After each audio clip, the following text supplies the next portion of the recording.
वस्सलामु अला सय्यिदिल अंबिया वल मुरसलीन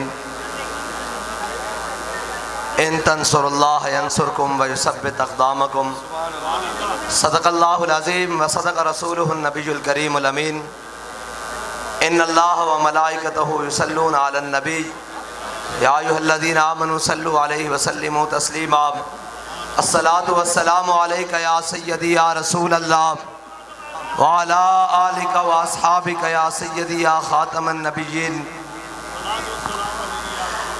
मुअज़्ज़ज़ सामीन मोहतरम,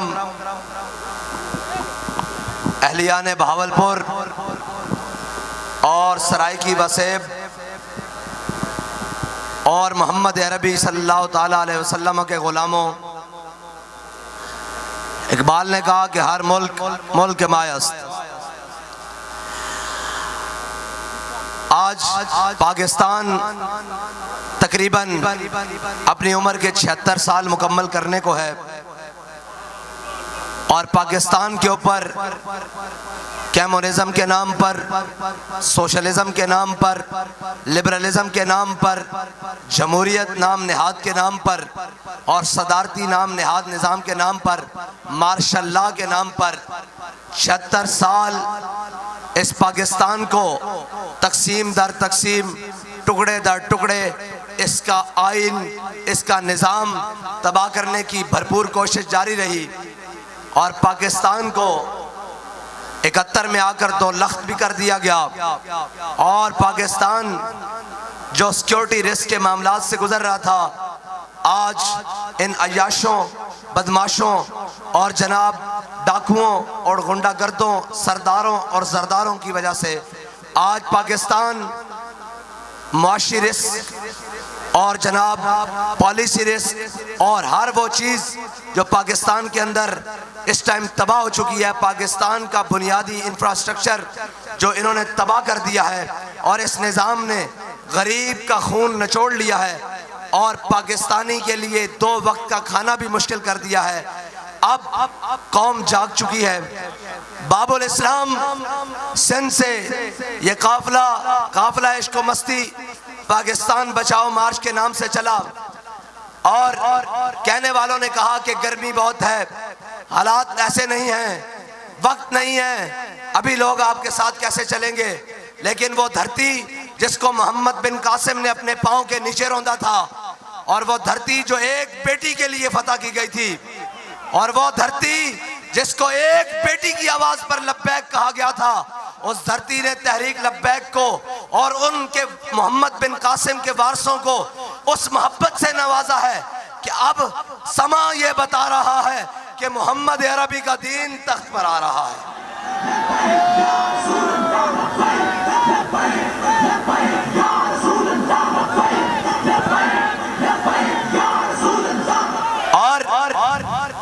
रास्ते में मैं अपने बुजुर्गों से बात कर रहा था और मेरे दाएं जानिब भी मेरे बाबा के साथी हैं, हमारे बाबा जी कायद के साथी हैं और बाएं जानिब भी और आगे भी और पीछे भी। अल्हम्दुलिल्लाह मैं उनसे कह रहा था कि हम कितने खुशनसीब हैं, क्या बाबा जी ने तरबियत की है। पके हुए आमों की फसलें बागात गुजर रहे हैं, किसी ने एक टेढ़ी आंख करके भी नहीं देखा कि हम ये करें। और रेडियों, फ्रूट बाजारों में खुसूसी नजर रखता हूँ कि कोई शख्स, कोई एक माल्टा, एक जनाब वो माल्टे का मौसम नहीं है क्या, आड़ू, कोई एक आम उठाए, लेकिन किसी की मजाल नहीं। हजरत फारूक आजम के पास जब वो खत आया, हजरत मौला कायनात हजरत फारूक आजम के पीछे खड़े थे। ईरान फतह हुआ, यानी आज का या रशिया या अमेरिका फतह हुआ, कैसर व किसरा फतह हुए, तो फतह के बाद माले गनीमत के साथ एक खत आया, कहा गया ए अमीरुल मोमिनीन, इन मुसलमान सिपाहियों को बहुत कीमती चीजें, बड़ी बड़ी कीमती नायाब चीजें बाज ऐसी जगह से मिली हैं जहां इन्हें अल्लाह के अलावा कोई देखने वाला नहीं था, लेकिन किसी एक शख्स ने भी एक चवानी की, 1 रुपए की, 1 दिरहम की भी बदयांती, सुई की भी बदयांती नहीं की। तो हजरत फारूक आजम रोने लगे। हजरत मौला कायनात ने फारूक आजम के कंधों पर हाथ रखा, कहा उमर रोता क्यों है, जब तू जो बदयानत नहीं, तेरी रियाया कैसे बदयानत हो सकती है। ये है कायद का मसला। हमारे कायद ने जिस दयानत के साथ हमारे अमीर ने जिस दयानत और शराफत के साथ, जिस लगन और मोहब्बत के साथ, जिस मेहनत और इस्तिकामत के साथ अपना जज्बा कौम के अंदर उतारा है, आज कौम के नासमझ बच्चों में भी वो उतर चुका है।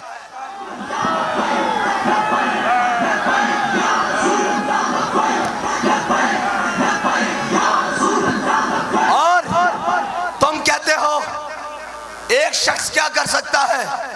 एक शख्स ने यह तरबियत की है, कराची से लेकर बहावलपुर तक कोई ऐसा एक टूल टैक्स जगह नहीं जहां हमारी गाड़ी बगैर पे के गुजरी हो। 1 रुपए की बदयांती नहीं, कोई ऐसा पेट्रोल पंप नहीं जहां पर किसी को डरा धमका कर 1 लीटर पेट्रोल लिया गया हो। कोई ऐसा रेस्टोरेंट नहीं जहां धमका बुझाकर 1 चाय की प्याली या 1 रोटी का टुकड़ा लिया हो। जो दिया अपनी जेब से खर्च किया, इसलिए कि हम मोहम्मद अरबी के दीन के वारिस हैं।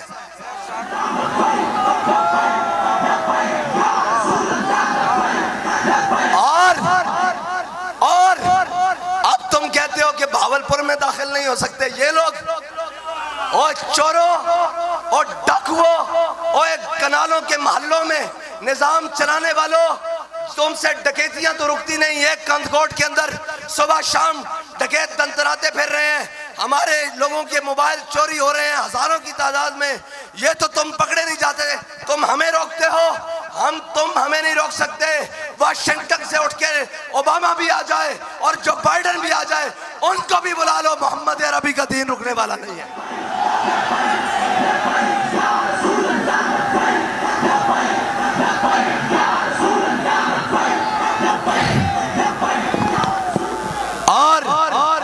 याद रखना, कुफर तुम्हें हमारे मुकाबले में खड़ा करना चाहता है।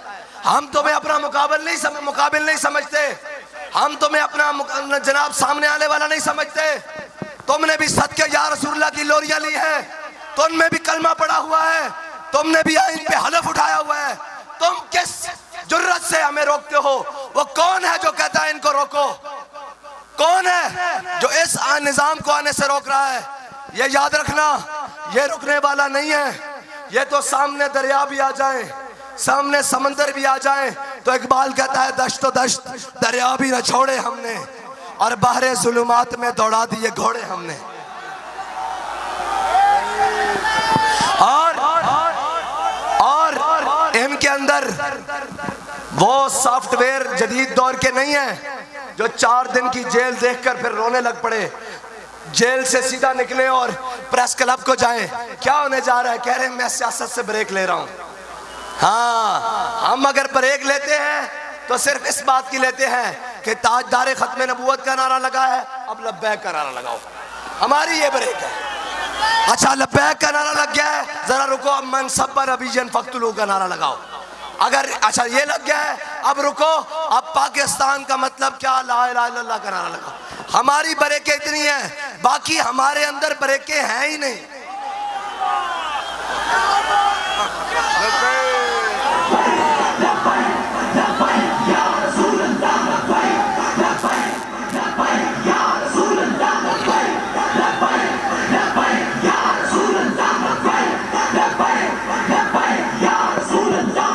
और भत्ताखोर, डाकू, चोर, करप्ट आज तक पाकिस्तान पे मुसल्लत रहे। और ये वो भी याद रखना कि हमारे पास बड़े बड़े खरीदार आए थे, और अब जब हम निकले हैं तो 5 रुपए पर लीटर पर भी आए थे कि अपने अकाउंट बताएं, पेट्रोल सस्ता ना करवाएं, पेट्रोल हो जाना है, हम इसको याद रखते हैं। 5 रुपए पर लीटर ना आप भी कमीशन खाएं। जो हुकूमत के साथ माफिया राज है उससे रब्ता किया कि आप ये करें, तो हमने कहा आप बड़ी देर से पहुंचे हैं। उसने कहा कमीशन बढ़ाते हैं। मैंने कहा कहां तक लेकर जाओगे? कहने लगे और बढ़ा देते हैं। मैंने कहा आप देर से पहुंचे हो, हमारे कायद हमारा सौदा बाजार मुस्तफा में करके गए।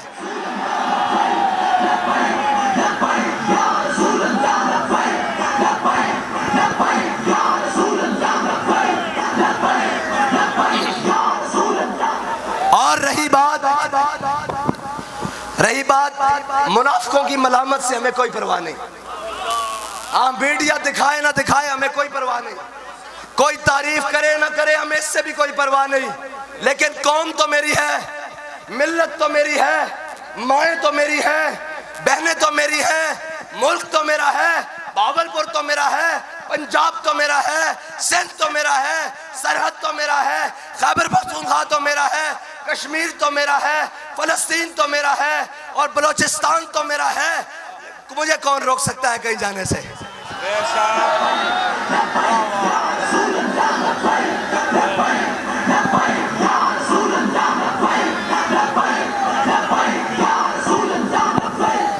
अगर इतनी फुर्तियां दिखानी थी तो 9 मई वाले दिन भांग पी के सोना नहीं था, उठ के कौम की हिफाजत करनी थी, तनसीबात की हिफाजत करनी थी, चीजों की हिफाजत करनी थी और उन अयाशों और बदमाशों को, उन गुंडों को रोकना था। इन्हें रोकते हो जो वहां से चलकर यहाँ आए हैं और लोग लफ्जी तौर पर बोलते हैं एक पत्ता, हकीकी तौर पर भी एक पत्ता नहीं टूटा और इंशाअल्लाह न इस्लामाबाद तक टूटेगा। रही बात शौक आजमाने की तो लाओ गोलियां। ये हम ऐसे ही बात नहीं करते। हमारे बाबा जी ने हमें बताया कि जब उन्हें जनाब जेल में लेकर गए तो एक अफसर ने ऐसी ऊंची आवाज में बात की। बाबा जी ने कहा तू क्या समझता है हमारे मिशन को?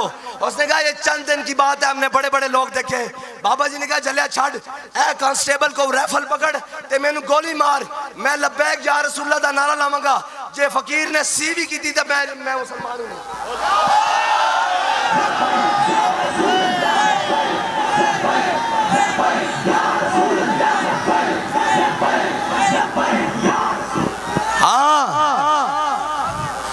और आगे वो जिन्होंने 10,000 अबलगी घोड़ों से फारिस की जमीन रोन डाली, सिर्फ एक ताजर ने आकर कहा सलमान बिन अब्दुल मलिक को कि वो तुम यहाँ बैठे हो अपने तख्त पर, वहां मुसलमान बेटी पुकार रही है, इनको क्या पता हो। शाजी बात वही है कि जिनके पास इज्जतें हो ना वही इज्जत के रखवाले होते हैं। बेगैरत बंदों का ये काम नहीं होता। कौम की बेटी आज गैरों की जेलें गुजार रही है और जुर्म भी कोई नहीं। जुर्म क्या है कि ला इलाहा इल्लल्लाह मुहम्मद रसूलुल्लाह पढ़ा है बस, और कोई जुर्म नहीं। अगर ये जुर्म है तो फिर रेमंड डेविस यहाँ से क्यों भाग कर गया है? कर्नल जोसेफ यहाँ से क्यों भाग कर गया है? किसने उसको इस मुल्क से भगाया है? जो कौम अपनी बेटी की इज्जत की हिफाजत ना कर सके। और आलम तारीख में गैरों ने भी और आलम इस्लाम में खुसूसी तौर पर, हम बाबा जी कहते थे हमने नहीं पढ़ा कि किसी ने बेटी बेची हो। ये लानत तुम्हारे गले में है। आज भी मौका है, उसके दुनिया से जाने से पहले पहले वापस ले आओ। ये भी तारीख में लिखा जाएगा कि एक ऐसी कौम थी जिसकी बेटी को गैर उठाकर ले गए थे, लेकिन उन्होंने अपनी बेटी वापस लेकर दम लिया था। आज भी मौका है, अपने वफूद भेजो और उनसे बात करो कि तुमने हमें मुआशी शिकंजों में जकड़ा, तुमने IMF के नाम पर जकड़ा, तुमने हमें जनाब अफगानिस्तान में हमसे बेसिस मांगी, हमसे सब हुआ, हमसे हमेशा डू मोर का मुतालबा किया, हमारी बेटी हमें वापस करो। लेकिन अफसोस इस बात का है कि वहां जाने वाले अशखास कह रहे हैं कौम को खड़ा होना पड़ेगा। मैंने कहा कौम तो खड़ी है, हाथ खड़ा करे। कौन कौन खड़ा है? एक मिनट जी, हाथ खड़ा करे। कौम खड़ी है, इन बेशर्मों को कोई खड़ा करना पड़ेगा। और हम कहते हैं हमारे इस्लामाबाद जाने से पहले पहले खड़े हो जाओ, अपनी बेटी के लिए खड़े हो जाओ, अपनी बेटी की इस्मत के लिए खड़े हो जाओ, अपनी गैरत के लिए खड़े हो जाओ, वरना ये ना हो कि तुम्हारे सर पर मोहम्मद अरबी के गुलाम खड़े हो जाए।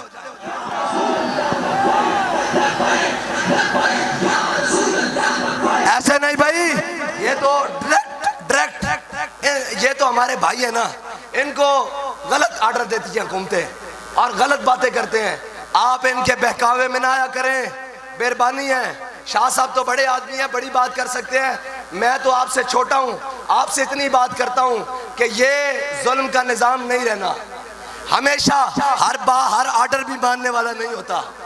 उन्हें कहें जी वो आ रहे हैं, वो अपनी बात करके आगे जा रहे हैं, हमें क्या कर रहे हैं? आपको तो हमें खड़े होकर वेलकम करना चाहिए था कि कौम के लिए निकले हुए इस तपती धूप में, इन बारिशों में, इन मौसम की सख्तियों में कौम के लिए निकलने वाला भी कोई है। लेकिन हमें अफसोस हुआ कि आपने रास्ते बंद किए। लेकिन याद रखना, जो इश्क है ना, ये रास्ते बंद करने से नहीं रुकता। जो नजरिया है वो कोई और होंगे, जिनके जनाब आज़ादी का नशा 8 दिन में निकल गया है। हमारे बुजुर्ग और हमारे ये लोग, हमारे कायदीन, ये अवाम, ये तो 8-8 महीने जेल कर गुजार कर भी कहते थे कि मर जाएंगे जालिम की हिमायत हर सूरत नहीं होगी। और हमारे साथ वो नहीं आए जो बिरयानी के डब्बों पर आते हैं, हमारे साथ वो भी नहीं आए जो कीमे के नान पर आते हैं। हमारे साथ मोहम्मद अरबी के गुलाम आए हैं।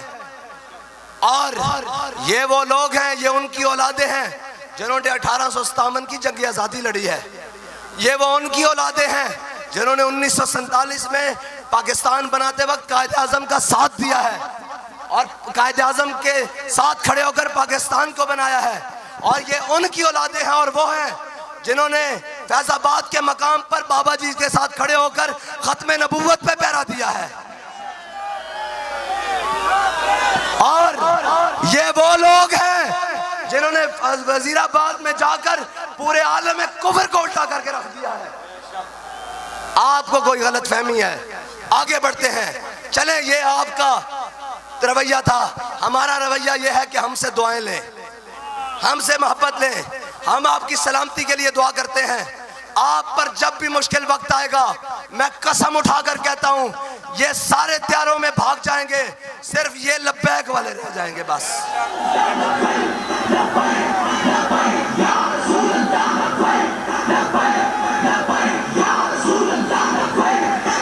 आप देख लें इस मुल्क के अंदर, मुल्क पे सख्त क्या वक्त आना था, इन पर थोड़ा सा सख्त वक्त आया। कोई 50 रुपए के स्टाम्प पर मुल्क से भाग गया, कोई भागने की तैयारी कर रहा है, किसी को जरक ब्रेक लगी वो जाकर दुबई बैठ गया। और आप और हमने रह जाना है इस मुल्क में। हमारे और आपके अजदाद की कब्रें भी इस मुल्क में हैं। लिहाजा इस बात को समझें और हमारे मिशन को समझें। हमारी लड़ाई आपसे नहीं है, हमारी लड़ाई आलम कुफर से है, उसके बातिल निजाम से है, उसके बातिल साजिशों से है। हर उस साजिश से है जो दिन रात पाकिस्तान के खिलाफ की जाती है। हर उस घिनौनी साजिश से है जो दिन रात इस्लाम के खिलाफ की जाती है। हर उस मलून से है जो नामूस रिसालत पर हमला करने का सोचता है। हर उस मैली आंख से है जो खत्म नबूवत के कानून को खत्म करने की बात करती है। हमने सरों पर कफन बांधे हुए हैं। और रही बात, लोग पूछते हैं कि लब्बैक वाले कहाँ हैं। मैंने कहा जनाब आला लब्बैक वाले यहाँ हैं। कहाँ है लब्बैक वाले, पता नहीं लगा यार।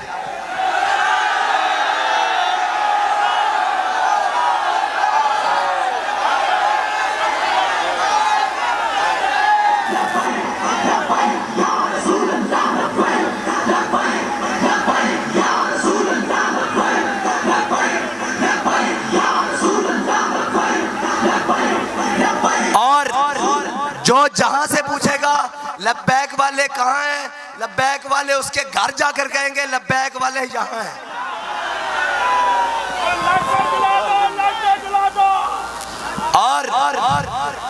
और कहते थे पेट्रोल सस्ता नहीं होगा। एक वजीर ने आकर कहा पेट्रोल सस्ता नहीं होगा।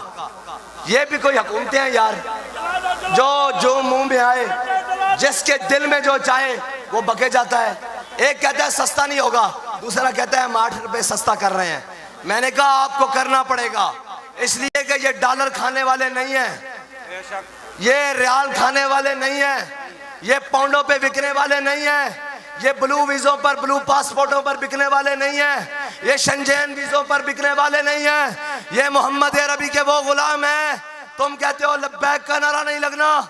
हमारे कायद ने कहा था अगर लब्बैक का नारा रोकोगे तो लब्बैक का नारा हर बार लगेगा, 100 बार लगेगा, सरे बाजार लगेगा, और अगर वक्त आया सरेदार भी लगेगा।